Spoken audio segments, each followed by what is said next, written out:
стотина земјоделски семејства претрпеа огромни штети во два наврата кога силно невреме ги зафати општините Василево, Босилово и Струмица. Силниот град на почетокот на мај им донесе десетици илјади евра штета на земјоделците од Пиперево. Тие сведочеа дека градот бил со големина на плот од орев. Зелкано отворено им уштетено, 100% уштетено. Јас бех на лице место таму, таков град до сега 60 години сум не е бил до сега. Значи, као удари, ломста на всичко. До сега такво нешто не е било.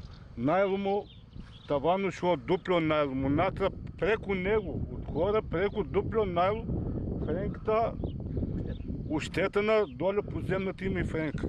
Најно уштета од најломото, сукин, од градушката, зелката. И се што е на отворено? И се што е на отворено се е уштетено. Нема ништо здраво. 20.000 евра сме уштетени. Може и повеќе, ама груба проценка 20.000 евра лично. И јас сум толку уштетен. За 10 минути. Има и на доматото најломо е уштетено, има и домати уштетено, зелка на отворено и това е се уштетено. Штетата е голема.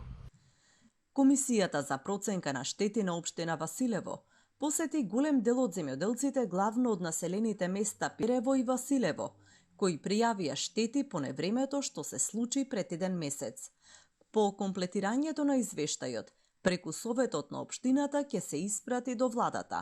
Земјоделците се надеваат дека ќе добијат помош за големите загуби. Пред 4 дена штети претрпеа и земјоделците од Муртино, Босилово и Еднокуќево. Кај нив поголеми штети направи ветрот и дождот, отколку градот. Уништени се главно конструкциите и најлонските фолии, но има и залеани површини каде насадите ќе изгнијат од премногу вода. И фолиите најново уништи. И поплавени се и со кршена и пепеаро всичко. Това е катастрофа. Само да не штета нешто на најломо, иначе на производството толку и нема, што е маленкичко, не е толку развиено, кажи го, нема нешто, ќе се извлече он сега со тек на сонцето, ама за желјасти и за најломо, да има нешто, скинно нешто, откриено така и ќе се покрива на ново и се работа. Градоначалникот Костадинов објави дека во Струмица веќе е формирана комисијата за проценка на штети.